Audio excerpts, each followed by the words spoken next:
Hello everyone, मैं संग्राम पवार एजुकेन में आपका फिर से स्वागत है। अभी करंट अफेयर की हमारी एक सीरीज़ चालू हो रही है जिसमें फोकस रहेगा 10 मिनट में क्विक रिवीजन। जो भी करंट डेली का चल रहा है उसे हम अपडेट करेंगे। और अभी जो भी एग्ज़ाम होने वाली, चाहे वो व्यापम के द्वारा हो या पीएससी के द्वारा कंडक्ट हो, इन सभी में काफ़ी महत्व करंट अफेयर का रहता है। तो चाहे छत्तीसगढ़ का हो, नेशनल इंटरनेशनल, जो भी इश्यूज़ हो हम डिस्कस करेंगे और उम्मीद है आपको इससे बेनिफिट होगा। तो चलिए आज का हम चालू करते हैं करंट अफेयर के संबंध में डिस्कशन। तो सबसे पहले कुछ फैक्ट्स आपको ध्यान रखना ज़रूरी है, जो कि आया आरबीआई रिपोर्ट के बारे में। तो आरबीआई की एक एनुअल रिपोर्ट आती है जिसे कहा जाता है एनुअल फाइनेंशियल स्टेबिलिटी रिपोर्ट। ध्यान रखेंगे, फाइनेंशियल स्टेबिलिटी रिपोर्ट, वित्तीय स्थिरता रिपोर्ट के नाम से आती है। इस रिपोर्ट में कुछ चीज़ें बताई गई हैं। ये मेंस के रिस्पेक्ट में इम्पॉर्टेंट है। अगर आपको कहीं कोट करना पड़े इकोनॉमी के पेपर में या ऐसे वैसा आ जाए तो उसमें अगर कोट करना पड़े तो वहाँ इम्पॉर्टेंट है। लेकिन इसकी जो ये रिपोर्ट है, फाइनेंशियल स्टेबिलिटी रिपोर्ट, इसके बारे में जानना ज़रूरी है। कई बार यूपीएससी में तो ये चलन है ही कि कोई रिपोर्ट जैसी रहती है, आरबीआई की हो गई या फिर वर्ल्ड बैंक की हो गई या आईएमएफ की हो गई, अलग अलग जो भी संस्थाएं हैं उनकी कौन सी वार्षिक रिपोर्ट आती है उसके बारे में पूछा जाता है। तो आपको ध्यान रखना है, कई बार पूछ सकता है एनुअल फाइनेंशियल रिपोर्ट या आरबीआई की इनमें से कौन सी रिपोर्ट है, तो आपको ध्यान रहना चाहिए। जैसे वर्ल्ड इकोनॉमिक आउटलुक एक रिपोर्ट है और ये रिपोर्ट है आईएमएफ की।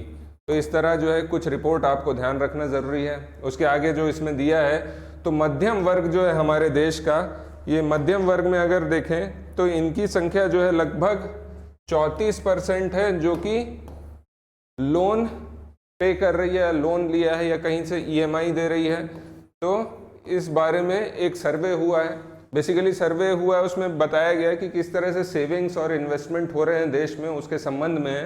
तो उसी में बताया गया जो मध्यम वर्गीय जिनकी आय जो है लगभग 60,000 से कम है, ऐसे जो लोग हैं उनमें से 34% लोग जो हैं वो लोन लेकर जो है चीज़ें कर रहे हैं, इन्वेस्टमेंट कर रहे हैं, खर्चे कर रहे हैं, एक्सपेंडिचर कर रहे हैं, उस बारे में बात की गई है। इसमें बताया गया एक चीज़ की बचत की तुलना में जो है निवेश भी बढ़ा है, या फिर जो सेविंग्स जो थी हमारी वो अभी बढ़ चुकी है, कम हो चुकी है हमारे इन्वेस्टमेंट की तुलना में।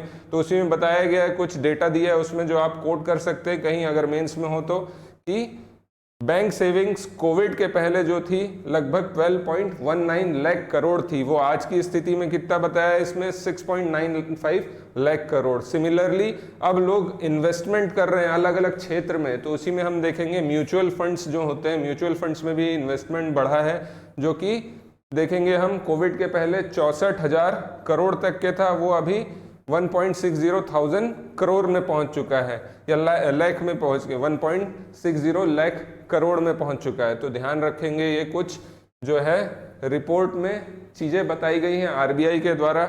आगे का हम नेक्स्ट टॉपिक देखते हैं, मॉनसून सेशन के बारे में। तो इस बार का मॉनसून सेशन स्पेशल रहेगा, पार्लियामेंट का, संसद का। क्यों स्पेशल रहेगा? क्योंकि नई संसद की स्थापना हुई है, उसका उद्घाटन भी हो चुका है, आपने कुछ दिन पहले पढ़ा होगा। तो नई संसद की स्थापना के बाद जो है पहला मॉनसून सेशन चालू होने वाला है, मॉनसून सत्र चालू होने वाला है, जो कि 20 जुलाई से 11 अगस्त तक होगा। लेकिन ये संसद पुरानी संसद में ही कराया जाएगा, कुछ राज्यसभा के कार्य बचे हुए ऐसा बताया जा रहा है। टोटल 23 दिन चलेगा और 17 बैठकें होंगी, इसमें सिटिंग्स होंगी, और इसका ओल्ड पार्लियामेंट या पुरानी संसद ही इसका वेन्यू होगा। ऐसा कहा जा रहा है कि अगर लास्ट बैठक जो होगी उसको कंडक्ट कराने की बात हो रही है, अगर कार्य पूरे हो जाते हैं तो नई संसद में, अन्यथा सारा जो मॉनसून सेशन है वो नई पुरानी संसद में किए जाएंगे। ठीक, इलेक्ट्रिक बस के बारे में एक न्यूज़ आई है कि जिस तरह की तार लगी हुई हमारी ट्रेन चलती वैसे ही इलेक्ट्रिक बस, तो वैसा दिल्ली से जयपुर के बीच में एक पूरी लेन बनाई जाएगी और ये 6 साल का टारगेट रखा गया है। पहला जो है इलेक्ट्रिक बस रूट तैयार होगा और इसकी अधिकतम स्पीड 100 किलोमीटर प्रति घंटा होगी।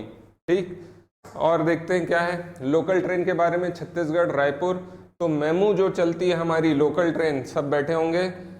तो ये लोकल ट्रेन रायपुर से नवा रायपुर के बीच में जो है चालू की जा रही है और 7 जुलाई 2023 को इसका उद्घाटन होगा।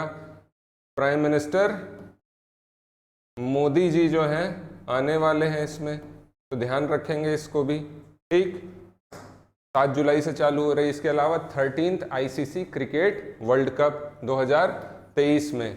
ठीक, तो ये 13वां एडिशन होगा किसका, आपका आईसीसी क्रिकेट वर्ल्ड कप का, और ये तीसरी बार होगा जो भारत में आयोजन होगा इसका। लेकिन ध्यान रखेंगे ये 16 अकेले भारत में ऑर्गेनाइज हो रहा है, इंडिया में।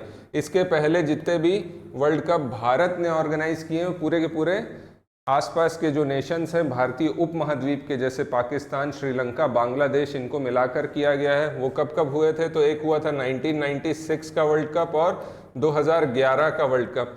ये 2 वर्ल्ड कप जो है हमारे देश में साथ में पड़ोसी देशों के साथ मिलकर ऑर्गेनाइज किए गए थे। 2023 में जो वर्ल्ड कप होगा ये सोलली जो है भारत ऑर्गेनाइज करा रहा है। कब से कब तक होगा, तो 5 अक्टूबर से 19 नवंबर। अभी कोई भी परीक्षा होगी उसमें पूछ सकता है फैक्ट, ध्यान रखेंगे। कितने दिन, 46 दिन, 10 शहरों में 48 मैच होंगे, 10 टीमें हैं। इसमें से 9 टीमें जो हैं जो क्वालिफाई हो चुकी हैं वर्ल्ड कप में खेलने के लिए, तो ध्यान रखेंगे। इसमें एक जो खाली टीम शामिल नहीं हो पाई है वो है वेस्ट इंडीज़, ध्यान रखेंगे। 48 साल का जो पूरा आईसीसी वर्ल्ड कप ट्रॉफी का जो टूर्नामेंट का हिस्ट्री है, इतिहास जो है, उसमें पहली बार ऐसा हुआ है जब वेस्ट इंडीज़ जो है इसमें क्वालिफाई नहीं कर पाई है, तो इस चीज़ ध्यान रखेंगे। अभी तक सर्वाधिक वर्ल्ड कप कौन जीता है, तो ऑस्ट्रेलिया जीती है। कितने बार, 5 बार जीती है। सिमिलरली ध्यान रखेंगे फुटबॉल वर्ल्ड कप भी अगर बोलूं तो 5 बार सबसे ज़्यादा कौन जीता है, तो ब्राज़ील जीता है, ध्यान रखेंगे। इसके अलावा इंडिया और वेस्ट इंडीज़ ये दोनों 2 बार वर्ल्ड कप जीत चुके हैं। इंडिया कब वर्ल्ड कप जीता है, तो इंडिया ध्यान रखेंगे 1983 और 2011, ये 2 वर्ल्ड कप जीता है। इसके अलावा पाकिस्तान, इंग्लैंड और श्रीलंका 1 बार वर्ल्ड कप जीते हैं। तो ये ध्यान रखेंगे। इस बार जो भी परीक्षा होने वाली है उसमें इससे ज़रूर क्वेश्चन आएंगे।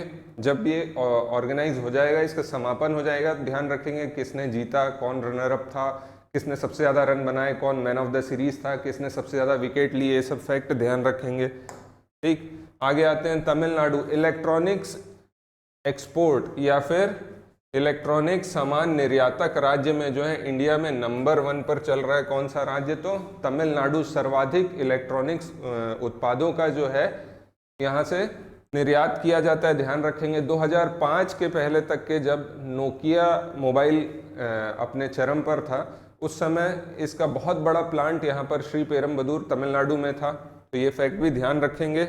अभी यहाँ वापस से तमिलनाडु बूम पर है और यहाँ से सर्वाधिक जो है इलेक्ट्रॉनिक्स का एक्सपोर्ट हो रहा है। ठीक, जेवलिन या भाला फेंक में हम देखेंगे तो लुसाने डायमंड लीग कौन जीता होगा, एक ही व्यक्ति है, नीरज चोपड़ा।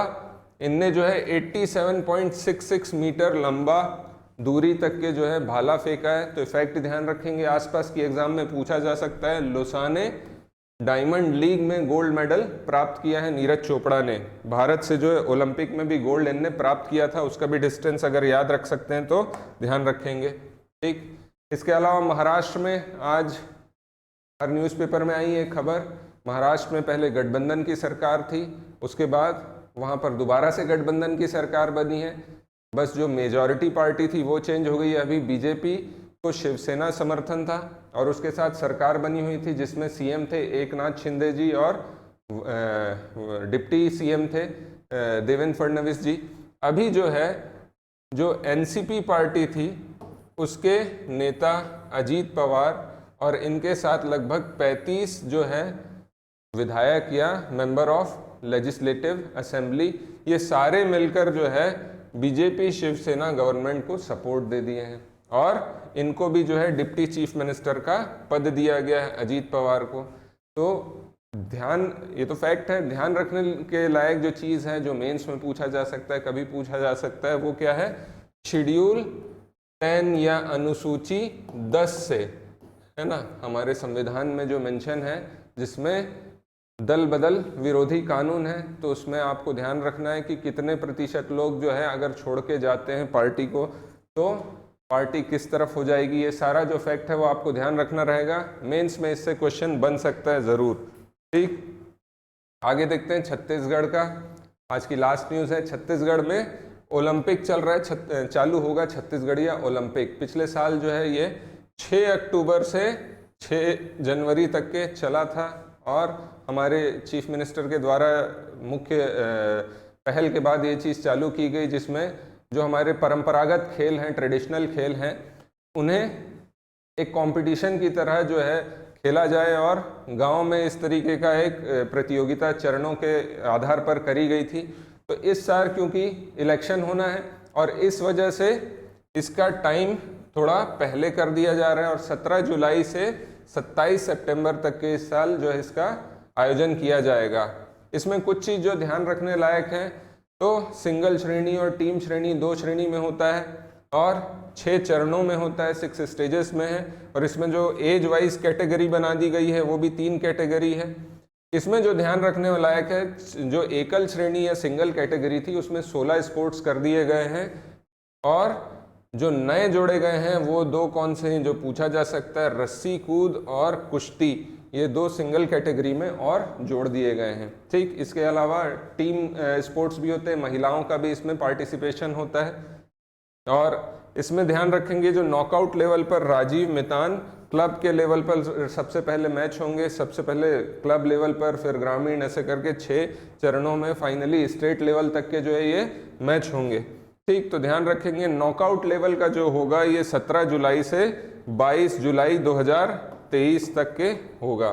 ठीक, तो ये कुछ करंट मुद्दे हैं जो जानने ज़रूरी हैं। अच्छा, एक चीज़ और बची है कि छत्तीसगढ़ में भी डिप्टी सीएम पहली बार नियुक्त किए गए हैं। ध्यान रखेंगे किसे बनाया गया, टीएस सिंहदेव या फिर त्रिभुवनेश्वर शरण सिंहदेव जी को जो है हमारा नया डिप्टी सीएम अपॉइंट किया गया है और ये इंडियन नेशनल कांग्रेस से ही बिलोंग करते हैं और इनकी कॉन्स्टिट्यूएंसी क्या है, निर्वाचन क्षेत्र है अंबिकापुर।